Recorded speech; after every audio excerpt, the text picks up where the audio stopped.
Hello, this is a guy who likes fanfiction and is too lazy to read, so here is Lorgar's discovery, Lorgar's Betrayal in audio form. Check the description for the links to the author. Index Asteroutes, Alpha Legion. Origins.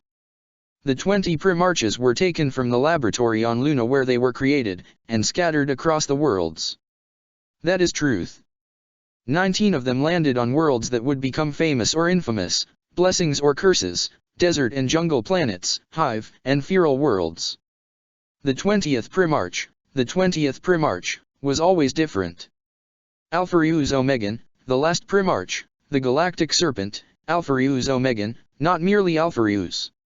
For unlike the other Primarchs, the 20th was one soul split into two bodies, and two minds.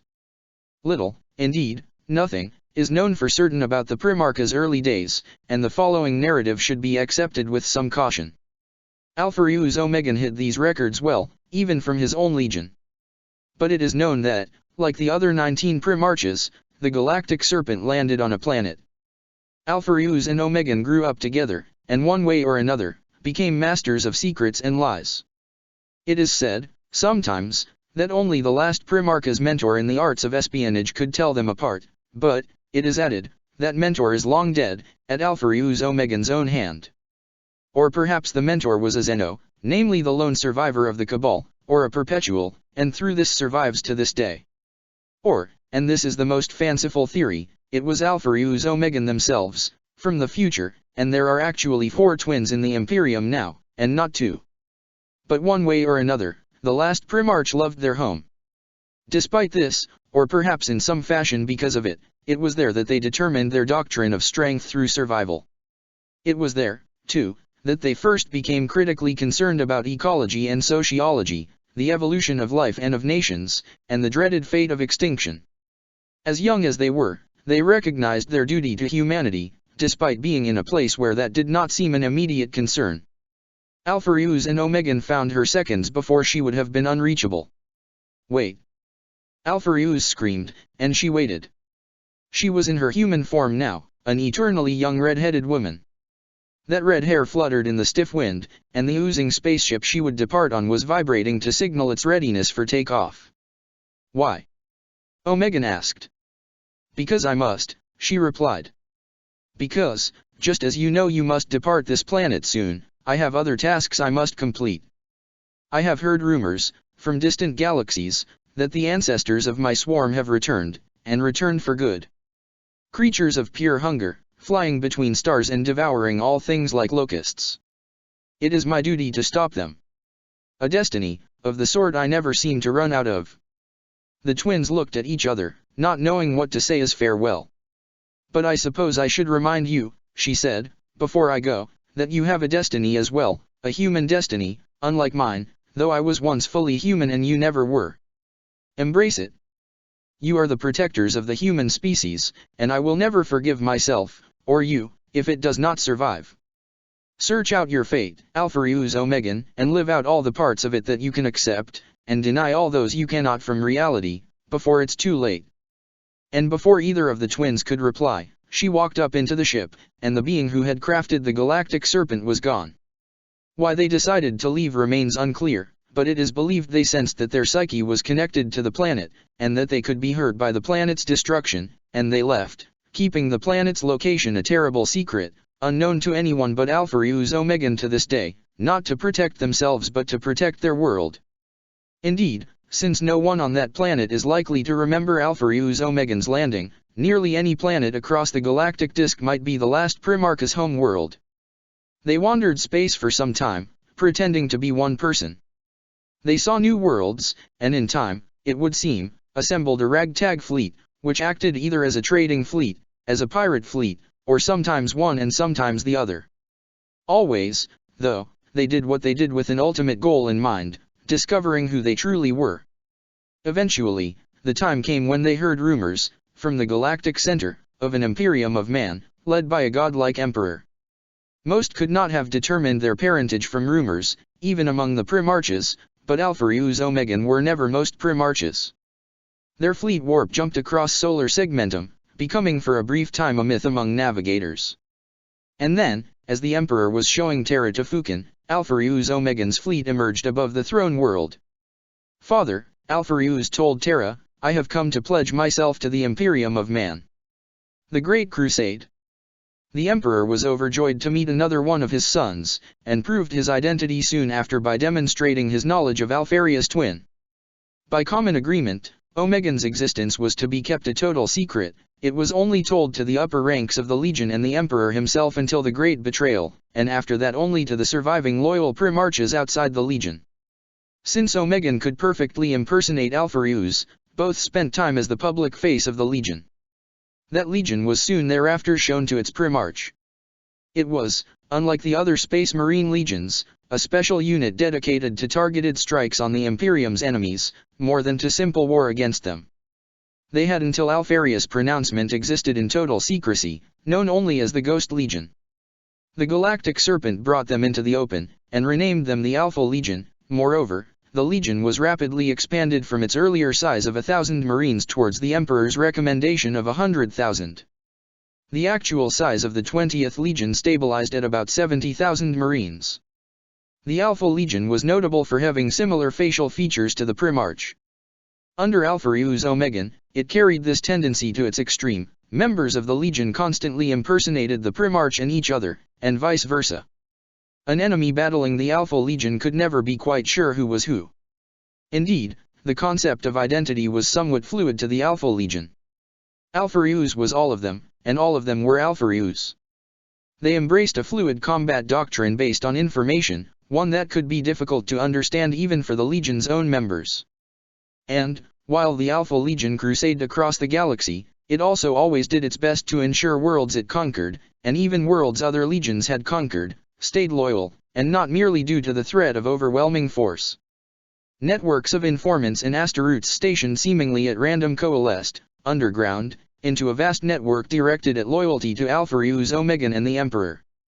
The organization was skillfully designed to collapse if any of the three minds it followed came into conflict with the others, a safeguard that was never needed. The Alpha Legion's home world remained secret, and they instead recruited from various locations in Imperial space. They founded a Legion fortress on Triton, a moon of Neptune, dubbing it Tremalt, but many of their activities were coordinated directly from their flagship, the Beta, a titanic battle barge at whose heart was the ship in which Alphereus Omegan first left their home. Altogether, the Galactic Serpent spun plots more complex than even a single Primarch's mind could manage, more complex, in some cases, than necessary. All of them took into account the worst-case scenario as a starting point.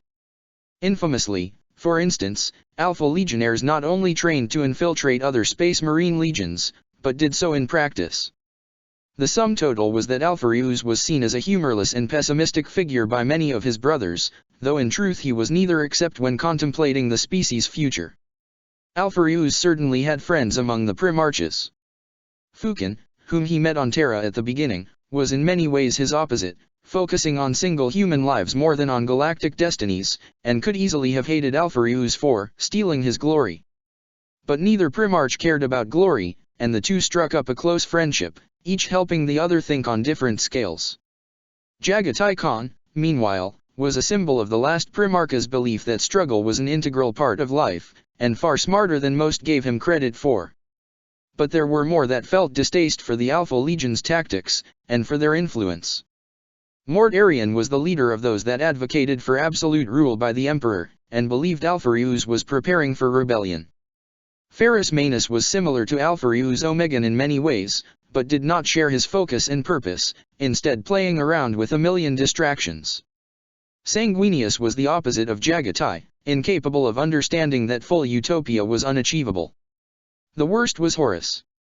Lupercal hated Alphereus Omegan's methods, viewing them as cowardly. He also expressed distaste for their focus on unity. Horus believed in freedom and risk, even risk of everything.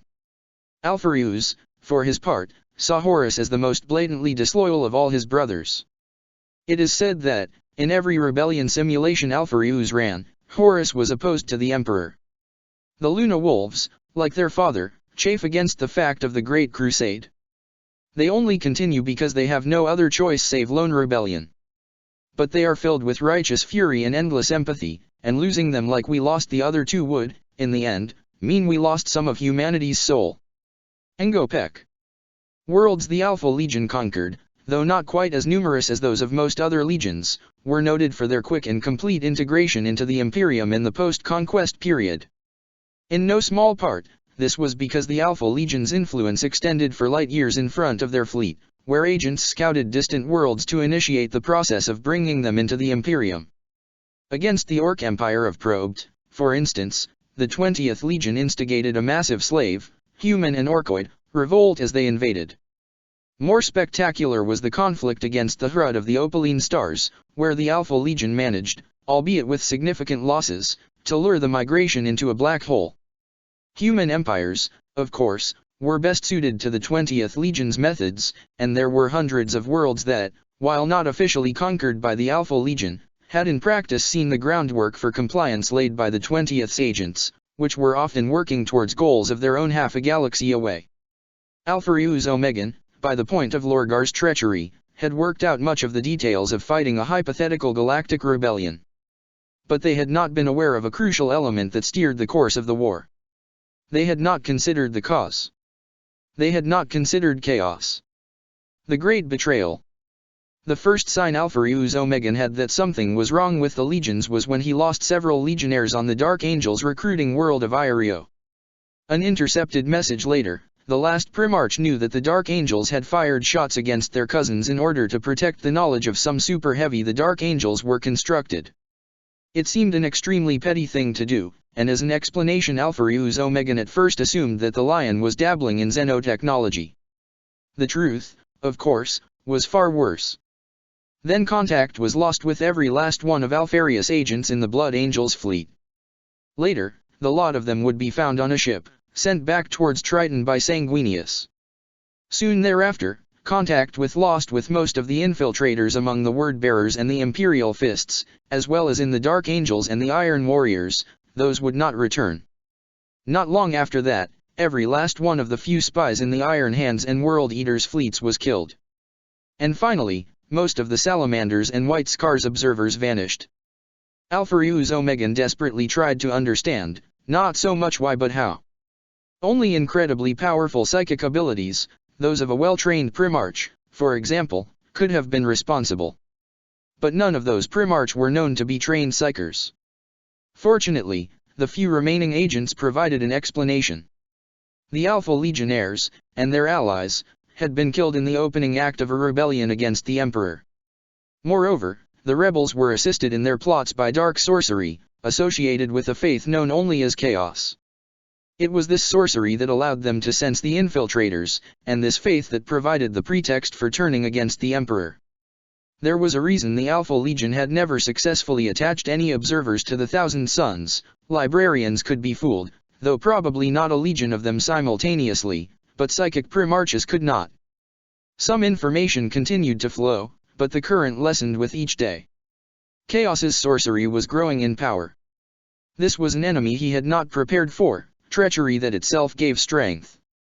The data from Istvon suggested that Lorgar would strike straight for Terra, hoping to beat the Loyalists there.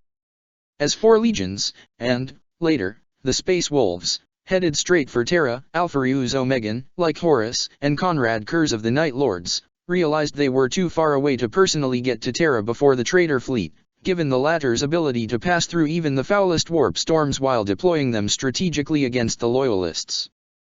The three of them sent orders to those of their forces nearer them to Terra to harry Lorgar's second fleet, to attempt and split, or at least slow, the traitor forces. The Alpha Legion's spies, Mortal and Astarte, operated at maximum efficiency. They knew their days were numbered, in large part because faked worship of chaos led to their discovery. The Chaos powers had chosen Lorgar, and acted through him. As such, they willingly sacrificed their cover and themselves to slow Lorgar down. The Night Lords, in a bizarre twist of fate, infiltrated the First Fleet's ships and worked with the remaining Alpha Legion operatives therein. The Luna Wolves sent those of their numerous forces located near the traitors' curved path into skirmishes. They achieved their goal, and the Second Fleet came to Terra too late to win the war by force of arms. But that was only the Astarte half of the enemy.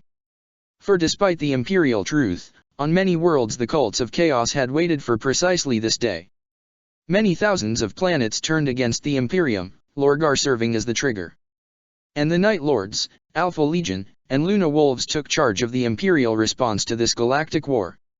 Alphereus famously fought alongside Horus on Molech, turning aside a huge force of Chaos Knights and Titans and securing a vital choke point of Segmentum Solar. The two admitted they were wrong about each other, and though they still disagreed on much, collaborated to crush the Molechians despite being greatly outgunned. Later, Horus would head towards Terra, to break the siege once and for all, but the Galactic Serpent would continue to wage war in the outer reaches of the Imperium. Xenos made large gains into human space, undoing most of the work from the later years from the Crusade. Alphereus Omegan's focus, however, was on the traitors. The web of loyalty, as the Legion's extended network had begun to be called, was present in every sector, and it was screaming in pain from the wounds Chaos was dealing it and the Imperium. The Galactic Serpent moved in a seemingly random path through the Imperium. On Paramarvi, a vast Kernite force, supported by the local Iron Warriors garrison, was cut to pieces in a series of lightning attacks coordinated by Hero Master Armilis Dynat. On Stonralot, the local garrison, having held out for 2 years, was relieved even as its walls collapsed from the traitors' artillery, by 2nd Captain Matthias Herzog. In the Unbroken Stars, near Ultramar, where Alphereus should by all rights have been unable to appear, Omegan took on his twin's role to scare a roving band of Slaaneshi cultists directly into a perfect trap. And on Terra, agents of the 20th relayed the terrifying truth of Chaos to the last Primarch, warning him of the existence of an anti-rational agent that gave people power at the cost of everything good about them. Alphereus moved gradually through the galaxy. On a week-to-week scale, his movements seemed random. So did those of Omegan, though few tried to track the stealth squad commander. But on the scale of years, the Alpha Legion's path became clear. They were headed towards the single largest concentration of non-Lorgar traitors, one that even included many Asteroids. Alphereus Omegan aimed to end the grip of the Red Corsairs over the galactic northeast. But before they could begin this decisive campaign of the galactic scouring, one necessary to stabilize the Imperium, albeit within a greatly shrunken border, news came from Terra. Horus had succeeded in ending the siege, but not in the way he had wanted. Lorgar had killed Fulgrim in the throne room, and then, at the cost of his life and soul, crippled the Emperor of Mankind. Unconscious? Then we are doomed. The Imperium will fall within 50 years. Alphereus, or Omegan, on learning the Emperor's fate. And with that heavy knowledge in their hearts, Alphereus Omegan began plotting the Circum-Maelstrom campaign. The escape. The Alpha Legion used its usual tactics against the Maelstrom. On the worlds surrounding it, those that were not too corrupted by chaos to save, the remnants of the web, combined with new plots, brought planet after planet back into the Imperium, at least somewhat peacefully. Meanwhile, the Galactic Serpent, now informed of the arcane ways to combat chaos specifically, began to integrate such methods into the Alpha Legion. Gradually, the Alpha Legion began to reveal its true plans. The Red Corsair Asteroids splintered, and warband after warband was trapped in a trap and crushed. Most fled to the only safe place for them, the madness of the Maelstrom. Others, however, attempted to fight the 20th Legion head-on. Chief of those were the Supreme Corsairs of Kala's Typhon. Eventually, Alphereus Omegan baited Typhon into a trap, the Alpha, a sister ship to the Beta, hovering above the gas giant Inhaler. Typhon's forces attacked, and achieved abundant initial success, for the Alpha Legion had underestimated his ability to attract allies due to the difficulty of infiltrating chaos without falling to it, but in the end, Typhon chose to duel Alphereus himself. Alphereus was weighed down by sigils to ward off chaos, and had anyhow always been the weakest of the Primarchs in hand-to-hand combat. Typhon was boosted by the dark powers of Nurgle, a bloated shape surrounded by flies. As such, it took a full 2 blows for Alphereus to win the duel, and ensure the doom of the Corsairs. After the battle, the Alpha had to be destroyed, but the Legion of Double Traitors was broken utterly. Since then, elements have occasionally managed, by opportunistic invasions, to grab a foothold outside the Maelstrom, but never more than that. And the Alpha Legion continued its own tasking, defending the web of loyalty and the Imperium of man it served. The Legion focused on war against Xenos, fighting back the assaults launched during the Great Betrayal to ensure the Imperium's stability. Meanwhile, as Malkador continued his reign, Alphereus Omegan renewed their bonds of brotherhood with the other Primarches. Those that had stayed loyal would, the Galactic Serpent knew, fight for humanity forevermore. The betrayal simulations ceased, at least according to the 20th's own records. Meanwhile, Malkador decreed that the legions should each choose a purpose besides war. The Alpha Legion, to absolutely no one's surprise, chose espionage.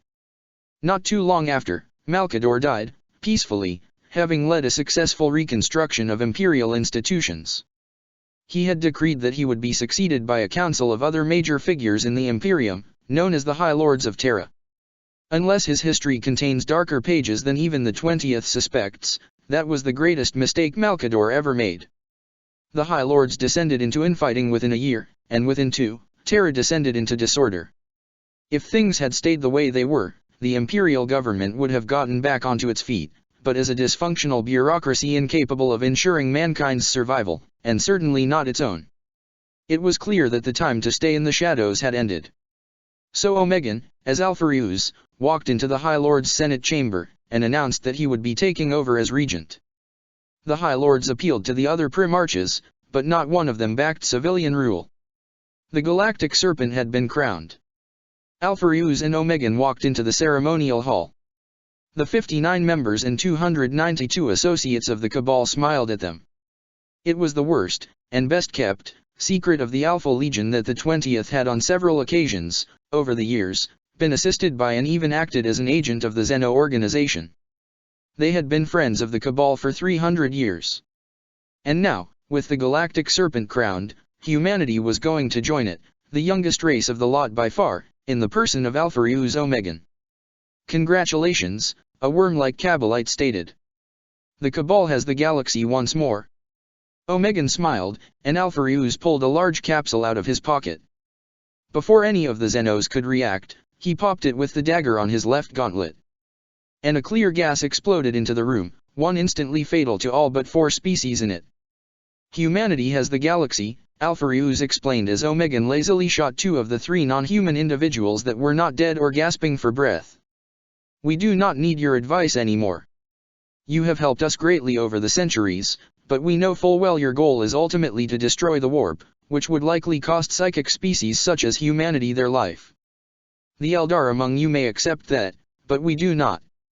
And, Alphereus finished as the last of the executed finished writhing on the floor, we are only the regent anyhow. There was silence, only 2 individuals besides the Primarch remaining standing. What happens now? John Grammaticus asked. Now we make you an employment offer, Alphereus said. Your true loyalty has always been with humanity, after all. Our shuttle is waiting outside, wait for us. Nodding, the Perpetual left. The last individual, a tall violet-skinned humanoid, looked at the Primarch without comprehension. Why did you spare me? He asked. Because, Omegan replied, she would have wanted us to. The Long War. Soon after Ascension, Alphereus Omegan reformed the Imperium somewhat, for example repealing the 100,000 recommendation in the wake of the number of legions being halved. Overall, though, the structure of the Imperium has stayed fairly stable over 10 millennia. After all, it is difficult enough to make a nation survive for 10,000 years without experimenting on it. Similarly, the Alpha Legion has stayed at the maximum, at least its local maximum, that it achieved during the Crusade. The web of loyalty endures, bigger than ever, constantly being ripped apart by heretics, Xenos, and daemons but constantly being reconstructed by the actions of the last Primarch and their legion-dedicated investigators serve as mobile nodes within it, bearing the snake's eye as a sigil for the times it is necessary, but most of its members give no open indication of their allegiance. The above-ground institutions of the Imperium, such as, aside from the Imperial Army, the Adeptus Memoriam, the successor of the Malkador's Remembrancer Order, and the Adeptus Inspectus, responsible for inspecting imperial institutions for both chaos, corruption and general inefficiency, are also closely linked, in various ways, to the Alpha Legion and its leadership.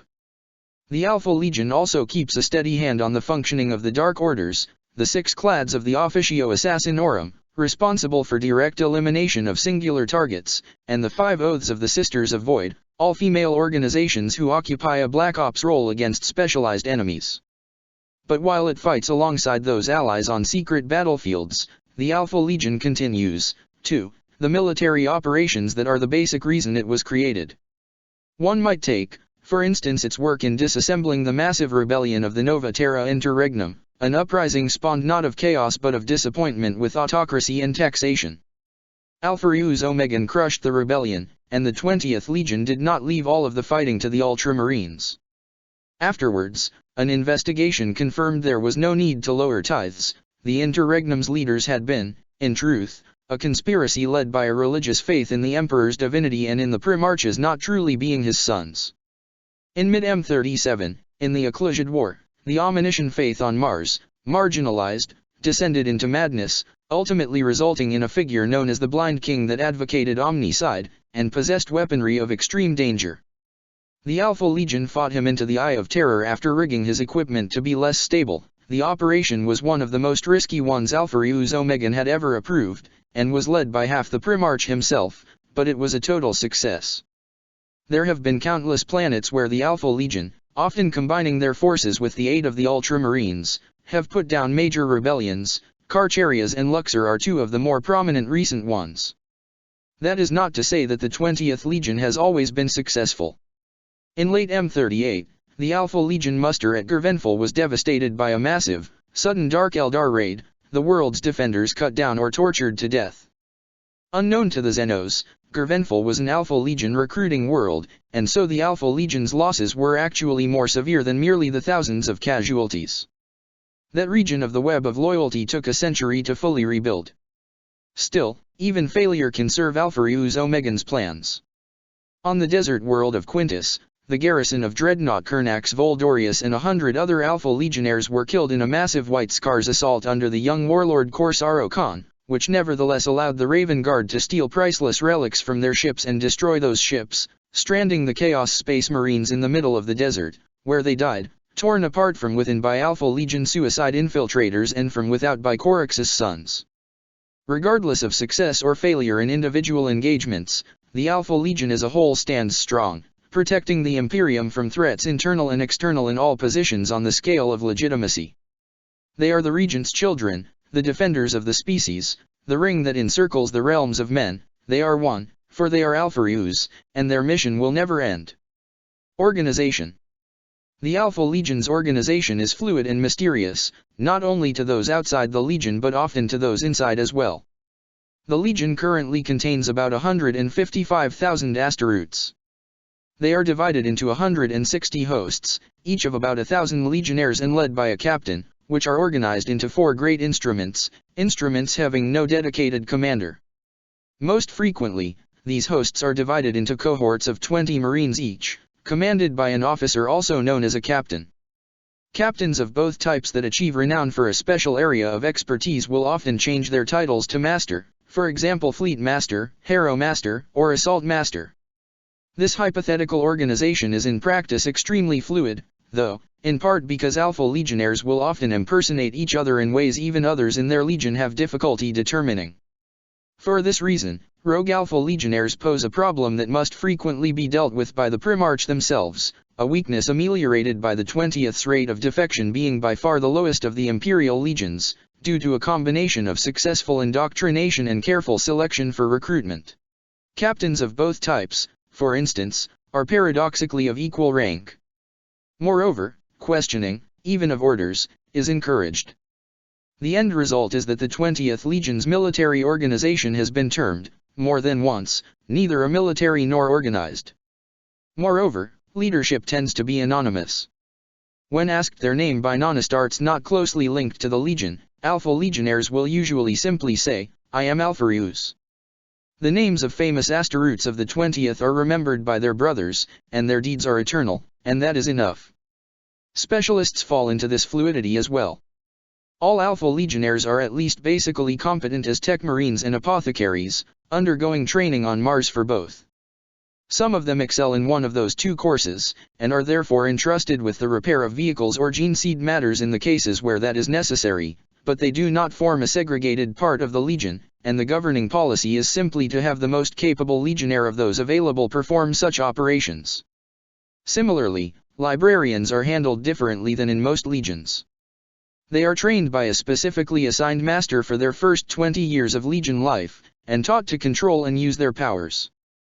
But beyond that, they are still assigned to a squad and fight with them when they don't fight alone. Librarians, overall, compose perhaps 4% of the Legion. In addition, the Alpha Legion is closely connected to other Imperial institutions.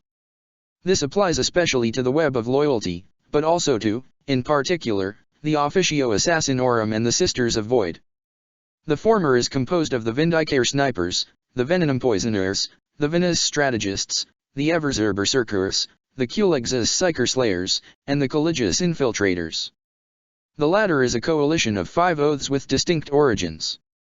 The Oath of Silence is composed of Psychic Blanks, and the Oath of Light of highest-level Psychers, both being dedicated to combating daemons and other warp-related foes. The Oath of Faith, successors of a sect known as the Daughters of the Emperor, have a dubious version of the imperial truth that many would argue ascends to the level of religion, but that very belief gains them power in the warp. The Oath of Eons is dedicated to violations of the flow of time, and the Oath of Life, the most hidden of the oaths, is reported to consist of mutants and specialize in fighting biological threats such as the Tyranids. In addition to this, the Alpha Legion has tendrils in virtually every Imperial organization, as might be expected.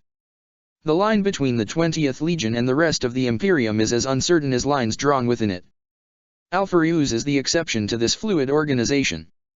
Although Alpha-Reus exchanges with Omegan, who acts as a normal battle brother of the Legion, the Imperial Regent wears armor befitting his office.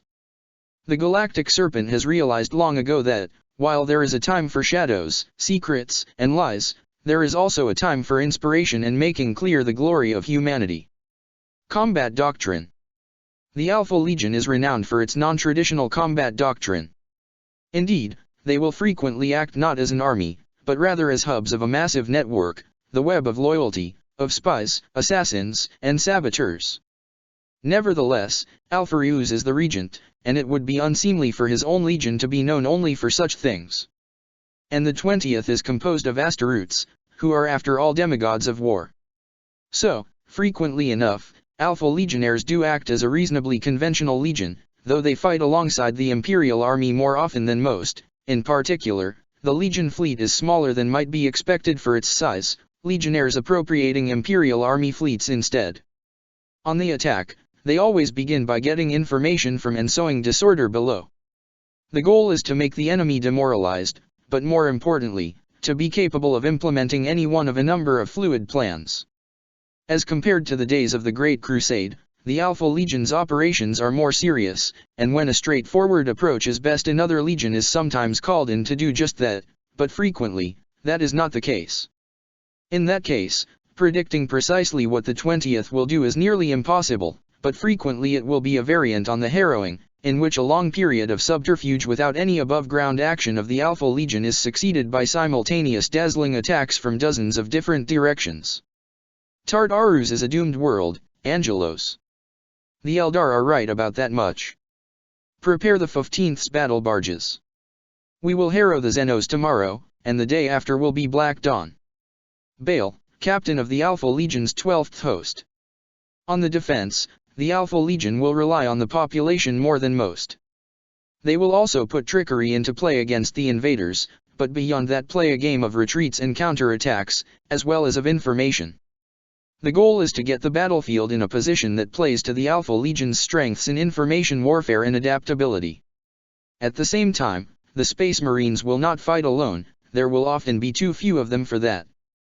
Instead, unaugmented forces will be used to plug holes while the Alpha Legion apply force in the places where it is both necessary and effective. Homeworld.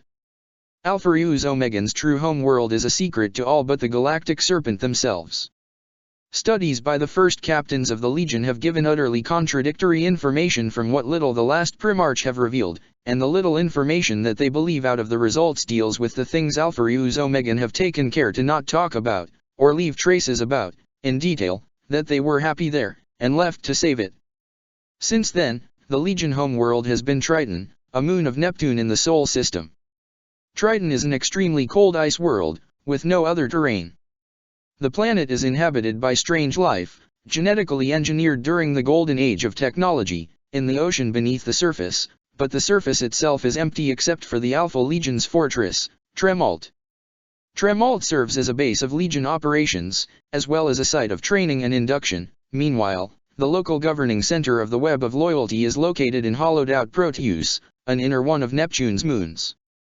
The region half of Alpheus Omegan also spends much time on Terra, taking care of those things that should be taken care of openly. The Imperial Palace still shines golden, though its interior still contains some of the scars from 10 millennia ago. Beliefs. The Alpha Legion believes in the Imperial truth wholeheartedly. The strange part of their beliefs can be summed up as a lack of focus on identity. They see humanity, as a species, as most important of all. While they do not deny the worth of individual humans, they de-emphasize it, putting a vast amount of effort into ensuring there are no risks to the survival of humanity as a species, and the Imperium as that species' unity. Additionally, they believe war, or at least some kind of significant conflict, is an inevitable part of that survival, pointing to the Eldar's fate as proof of the importance of challenge. Gene Seed. The Alpha Legion's gene seed is known to give physical strength that is, on average, less enhanced than other Asteroutes, and moreover, in its modern form, to strongly change aspirants' facial features towards that of Alpheus. It also, however, allows for tolerance to certain drugs the Asteroutes usually cannot metabolize, most notably a weak form of polymorphine. Battle Cry. Obviously, on many of the Alpha Legion's missions they have no need for a battle cry. When they do, the most typical use is simply, "For the Emperor." 999.M41. In the round chamber below the fortress of Tremalt that was the second most secure room in the Imperium, Alpheus Omegan gazed at the holographic map of the Tyranid incursions, frowns upon both of their faces. Omegan was the first to move, zooming into the eastern fringe and the points of origin for the hive fleets. Alpheus merely scratched his chin, tracing his twin's line of thought instead. Both knew without saying just how severe this new enemy was. Abundant uncertainty, of course, but if Gilliman said that the Tyranids were worse than chaos. Omegan continued fuddling with the scales, before Alpharius's eyes widened. Omegan met his gaze half a moment later, the same realization in his eyes. "They're running from something," Omegan mouthed. It was cunningly hidden, but the mendacity of the Tyranids was no match for that of mankind. The invasion was being accelerated, vectors ever so slightly tilted, once it became clear the hive was hiding something, which had admittedly only become evident that very day, the question of what unfolded like a flower. Alpheus, the only one who could possibly read his twin's lips, nodded. There was no real need to mouth the answer, but he did anyway. Creatures of pure hunger, flying between stars and devouring all things like locusts. Omegan took a step back, glancing at the map with wary regret. Both twins of the Galactic Serpent knew what they hoped the solution of this puzzle would be. Both also knew that it was unlikely, that in all probability the hive was only fleeing something even more terrible than itself. But what both knew above all was that their mission remained the same either way. Check the description for the links to the author.